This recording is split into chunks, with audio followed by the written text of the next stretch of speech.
اسلام کی مضبوط گرہ، اسلام کی مضبوط بنیاد ہے اللہ کی رضا کے لیے محبت کرنا اور اللہ کی رضا کے لیے کسی سے عداوت رکھنا۔ حضرت موسیٰ کلیم اللہ علیہ نبینا علیہ الصلوۃ والسلام پر اللہ کریم نے وحی فرمائی کہ اے موسیٰ، اے میرے کلیم،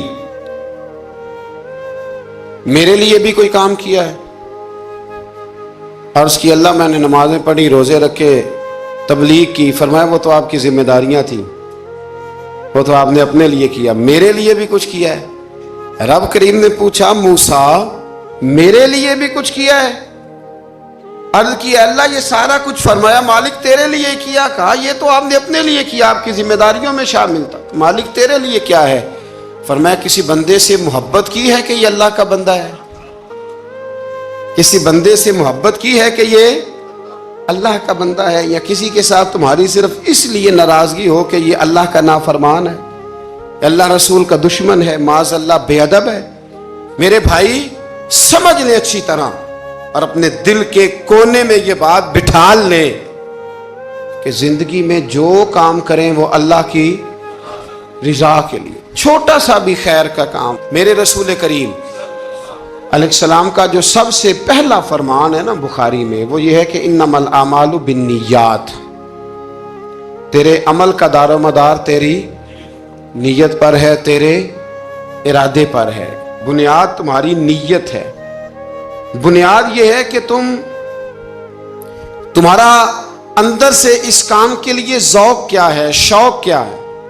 اگر وہ بنیاد مضبوط ہے تو پھر عمل کی جو آپ چھت ڈالیں گے وہ ساری چھت بھی مضبوط ہے۔ لیکن اگر ارادے کچے ہیں، کمزور ہیں، سازشیں ہیں، رنجشیں ہیں، اندر معاملات گڑبڑ ہیں، دیواریں مضبوط ہو سکتی، نیتیں اچھی کریں۔ بڑی سادی مثال، بڑی صاف ستھری، مولا کائنات شیر خدا حضرت علی المرتضیٰ کرم اللہ تعالی وجہ الکریم نا، آپ ایک جگہ جنگ لڑنے کے لیے گئے، جہاد ہو رہا ہے۔ عرب کے جو لوگ ہوتے تھے وہ دشمن کو سزا بڑی سخت دیتے تھے۔ بعض لوگ مطالبہ بھی کرتے ہیں نا سخت سزا کا۔ ہمارا سرائکی کا ایک شاعر ہے، وہ کہا کرتا ہے یہ تنگ ہے ساری زندگی تو تے دے سخت سزا تیری جان چھٹے، ساکو مار نہ شاکر کستاں وچ یک لخت مکا تیری جان چھوٹے۔ عرب کے لوگ نا سخت سزا دیتے تھے، سخت، وہ اذیت دیتے، کبھی انگلی کاٹ دیتے، کبھی ہاتھ کاٹ دیتے۔ مختار سقفی نے جب امام علی مقام رضی اللہ تعالیٰ عنہ کے قاتلوں کو قتل کیا تو زیادہ تر کی گردنیں نہیں کاٹی تھی، بلکہ اس نے ہاتھ پیر کاٹ کے لوگوں کو جنگلوں میں پھینک دیا تھا، تڑپ تڑپ کے لوگ مر گئے۔ اسلام اس اذیت کا قائل ہے۔ اہل عرب اذیت دیتے تھے، بلکہ دشمن جب نڈھال ہو کے گر جاتا تھا نا تو اس پر گھوڑے دوڑا دیتے تھے، گھوڑے دوڑ جاتے تھے اس پر، لاشیں مسک کر دیتے تھے، ناک کان آنکھیں نکال ڈالتے تھے، ٹکڑے کرتے تھے وجود کے، اذیت دیتے تھے۔ تو جب کوئی آدمی کسی کے نرغے میں آ جاتا تھا نا، قابو میں آتا تھا، تو اس کی خواہش ہوتی تھی کہ میں مارنے والے کو غصہ دلاؤں تاکہ مجھے جلدی مار دے، اذیت نہ دے، تکلیف نہ دے، مجھے جلدی مار ڈالے، جلدی قتل کر ڈالے۔ یہ ان کا مزاج ہوتا تھا، رویہ ہوتا تھا۔ حضرت مولا علی شیر خدا کرم اللہ تعالی وجہ الکریم دشمن پر غالب آ گئے۔ جب غالب ہوئے تو اس نے معاذ اللہ حضرت علی پر تھوک دیا۔ کافر تھا، اس کا ارادہ یہ تھا کہ میں حضرت علی کو غصہ دلاتا ہوں تاکہ یہ مجھے جلدی مار دے، لیکن اسے نہیں پتا تھا یہ علی ہے۔ اسے نہیں خبر تھی کہ یہ جو خمیر ہے نا، ان کی تربیت مدینے والے محبوب نے فرمائی ہے۔ یہاں جو چمک دمک ہے اس کا رنگ ساری دنیا سے نرالا ہے، انوکھا ہے، شاندار ہے، وزادار ہے، کمال ہے۔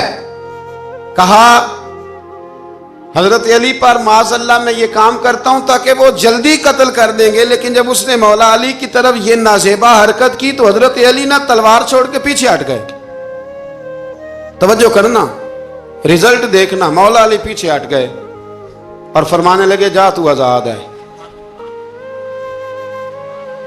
وہ کہنے لگا میں آزاد ہوں، کس طرح، کیسے؟ تو حضرت علی فرمانے لگے میرا تیرا ذاتی جھگڑا تو کوئی نہیں نا، نہ تو نے میری زمین پہ قبضہ کیا، نہ میرا مال لوٹا، نہ میری عزت پر ہاتھ ڈالا، میرا تیرا جھگڑا اللہ کی رضا کے لیے، خالص اس لیے کہ تو اللہ کی نافرمانی کر رہا، خالصتاً اس لیے تیرا اور میرا یہ جھگڑا ہے۔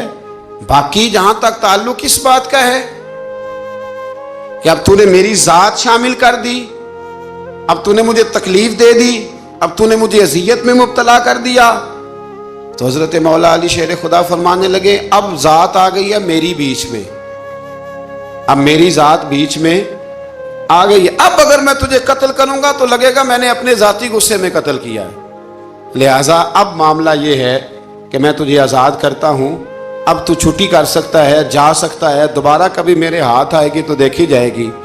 مولا کائنات نے اسے چھوڑ دیا، لیکن وہ حضرت علی کا غلام بن گیا، وہ غلام بن گیا۔ کہنے لگا علی اب سمجھ آئی ہے کہ دین کتنا شاندار ہے، دین کتنا اعلیٰ ہے، دین کی قدریں کتنی پاکیزہ اور کتنی حسین ہیں، اور کتنا منور ہے محبوب کریم کا دین، آپ مجھے کلمہ ہی پڑھا دیں۔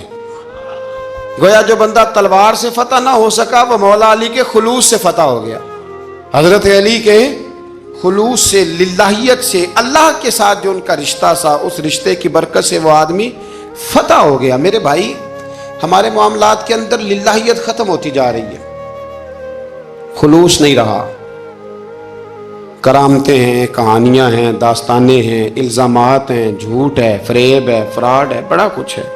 اگر نہیں ہے تو خلوص نہیں ہے، اگر نہیں ہے تو ہمارا اللہ اور اس کے رسول کے ساتھ رضا والا معاملہ نہیں ہے۔ کسی چیز کو اس کی حقیقت کی بجائے ہم تصورات کی دنیا میں جا کے، خیالات، توہمات اور افواہوں کی دنیا میں جا کے اس کو قبول کرتے ہیں۔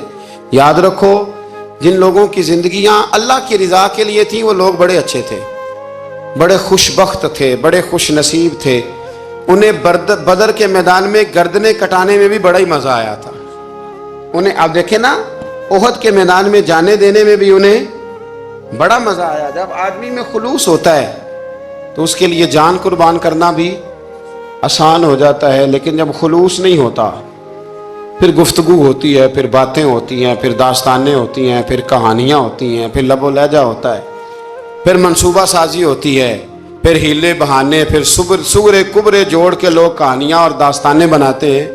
خلوص اور للہیت کے ساتھ اللہ کی بارگاہ میں جھکیں، عبادتوں کا، ریاضتوں کا، تلاوتوں کا جتنا اللہ ہمیں موقع دیتا ہے اس میں خلوص شامل کرنے کی کوشش کریں، للہیت شامل کرنے کی کوشش کریں، اللہ کی رضا شامل کرنے کی کوشش کریں۔ میرے نبی رحمت صلی اللہ تعالی علیہ وسلم نا حضرت معاذ ابن جبل کو جب یمن کے لیے روانہ کرنے لگے تو رسول پاک علیہ السلام نے بڑی نصیحتیں فرمائیں۔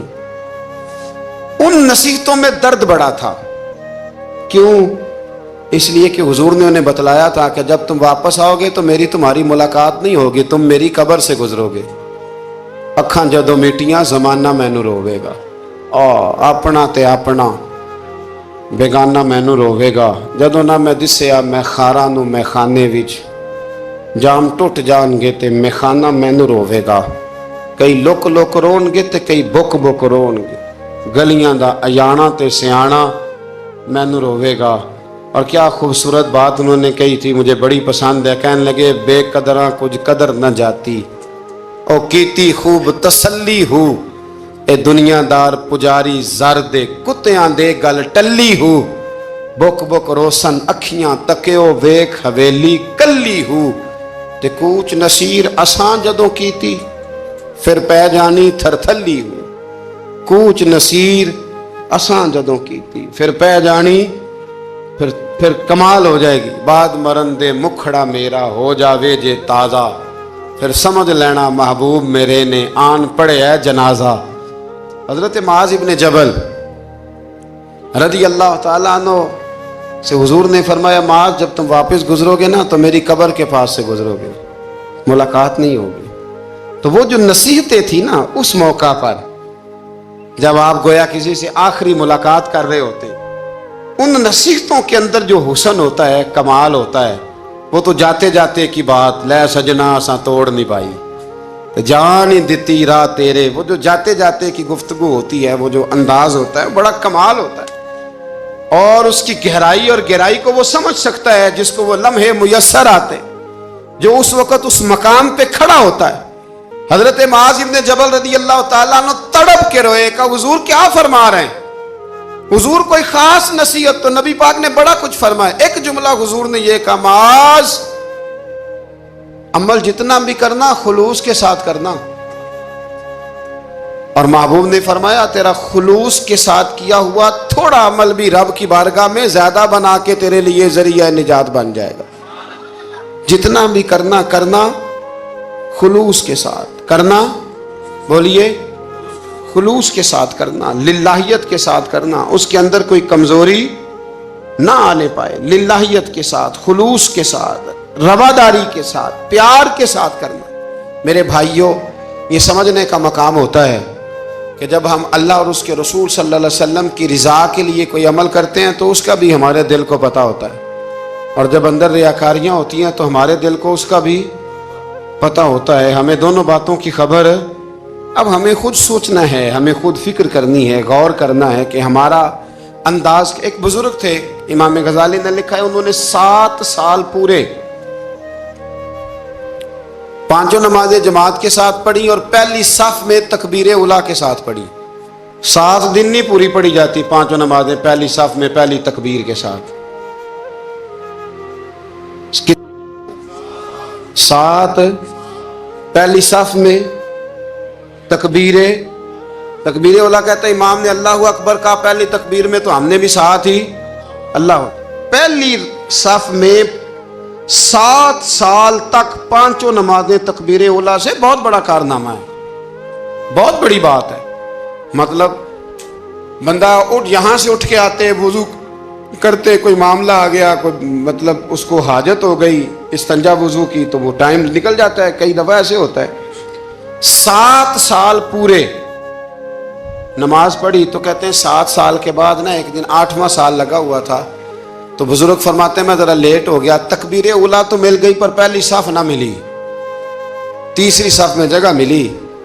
بزرگوں کے تقوی دیکھیے گا، فرماتے ہیں تیسری صف میں نے نماز پڑھی تو میرے دل کے اندر خیال آیا، یار لوگ کیا سوچیں گے کہ اتنا اچھا اس کا ریکارڈ تھا، پہلی صف میں یہ نماز پڑھتا تھا تو آج تیسری صف میں لوگ کیا سوچیں گے۔ فرماتے ہیں جب یہ لفظ زبان پہ آیا تو میرا ضمیر بول پڑا، جب یہ سوچ دل میں آئی تو میرا اندر تڑپ اٹھا، چھم چھم میرے آنسو نکلنے لگے، میں رویا۔ اور فرماتے ہیں لوگ چلے گئے اور میں نفل پڑھتا روتا رہا۔ میں نے کہا اللہ مجھے یوں لگتا ہے وہ 7 سال تک پہلی صف میں جو نمازیں پڑھتا رہا وہ تو لوگوں کو دکھانے کے لیے پڑھتا رہا۔ فرماتے ہیں میں نے 7 سال کی نمازیں قضا پڑھی، قضا نمازیں پڑھی، اس لیے کہ مجھے سمجھ آئی کہ وہ نماز اللہ کی رضا کے لیے نہیں تھی، وہ تو بندوں کو ریکارڈ بنانے کے لیے تھی۔ میں نے وہ 7 سال کی نمازیں قضا پڑھی، اور فرماتے ہیں اب دوبارہ سے جب میں جاتا ہوں تو پھر میں اپنے دل پہ غور کرتا ہوں کہ پہلی صف تکبیر اولیٰ پر یہ بتا نیت کیا ہے، یہ بتا کہ تیرا ارادہ کیا ہے۔ شیخ سعدی فرمایا کرتے تھے تیرے وجود کا قبلہ تو سیدھا ہے، دل کے قبلے کی بھی بات بتا۔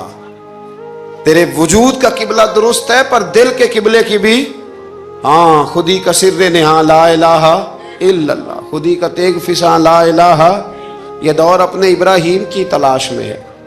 صنم کدا ہے جہاں لا الہ الا اللہ، صنم کدا ہے جہاں لا الہ الا اللہ، اور اگرچہ بت ہیں جماعت کی آستینوں میں پر مجھے ہے حکم ازاں لا الہ الا۔ تو یہ جو ہمارا مزاج ہے نا لوگوں کو دکھانے کا، بتانے کا، سنانے کا، شیخ ابو العباس مرسی فرماتے ہیں کہ مجھے کئی دفعہ محبوب کریم علیہ السلام کا دیدار نصیب ہوا،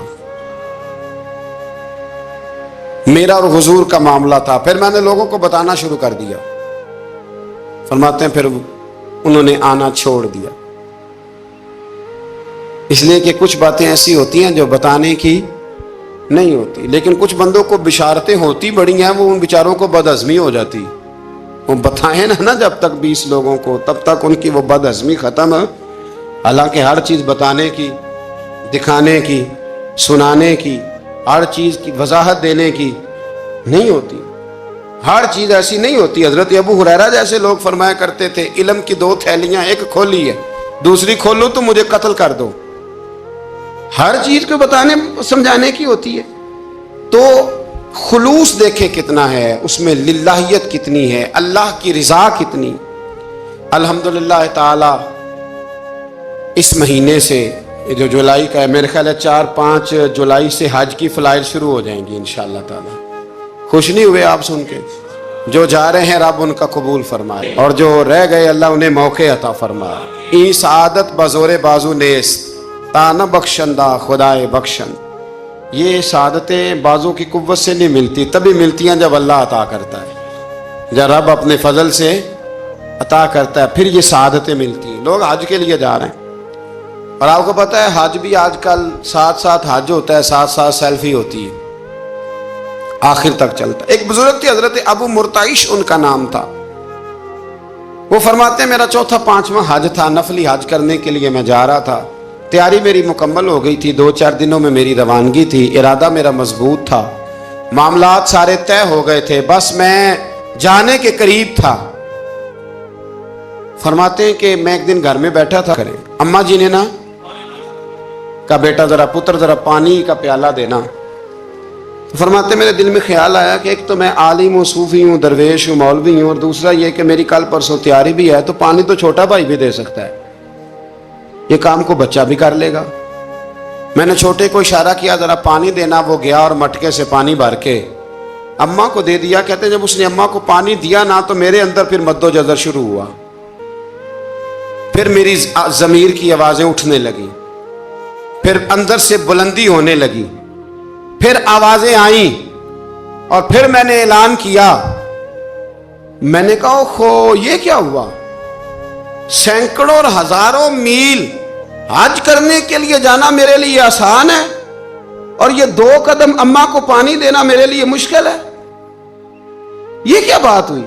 حالانکہ حج کرنے سے بھی اللہ نے راضی ہونا تھا، اور اماں کو پانی پلانے سے بھی اللہ نے راضی ہونا تھا. پر یہ میں کس جگہ کھڑا ہو گیا ہوں کہ سینکڑوں میل اور ہزاروں میل جا کے حج کرنا میرے لیے آسان ہے، لیکن پانی بھر کے لانا میرے لیے مشکل ہے. چند قدموں کے فاصلے پہ مٹکا پانی کا پڑا ہے. فرماتے ہیں بس اسی وقت پھر مجھے سمجھ آئی کہ وہ حج میں لوگوں نے ذرا حاجی حاجی کہنا ہے نا، حج میں لگا شور اٹھے گا نا کہ چھٹا حج کر کے آیا ہے. حج میں ذرا آوازیں اٹھیں گی نا ماشاءاللہ کیا بات ہے، پھول ڈلیں گے اور پتیاں گریں گی اور نام ہوگا. لیکن اماں کو پانی دینے سے کسی نے اعلان تو نہیں نہ کرنا، شاباش تو نہیں نہ دینی، کسی بندے نے آواز تو نہیں نہ اٹھانی. فرمایا میں اسی وقت اسی لمحے اٹھ کے ماں کے قدموں میں بیٹھا اور پیر پکڑ کے کہا اماں مجھے معاف کر دے. اماں کہنے لگی بیٹے کیا ہوا؟ میں نے کہا اماں مجھے سمجھ آ گئی، آج میرا نفلی ہے، میں اس سال نہیں جاؤں گا، اگلے سال جاؤں گا.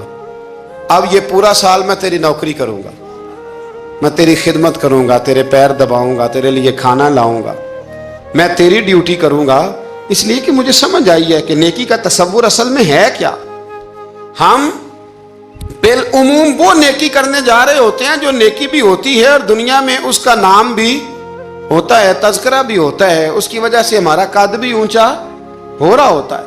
حالانکہ نیکی کا تصور تو بڑا چھوٹا سا ہے. کل معروف صدقہ، مسکرا کے ملنا بھی نیکی، رزق حلال کما کے بچوں کو کھلانا بھی نیکی، گلی سے پتھر اور کانٹا اٹھا دینا بھی نیکی. پر ہمیں تو کوئی لمبی چوڑی نیکی چاہیے.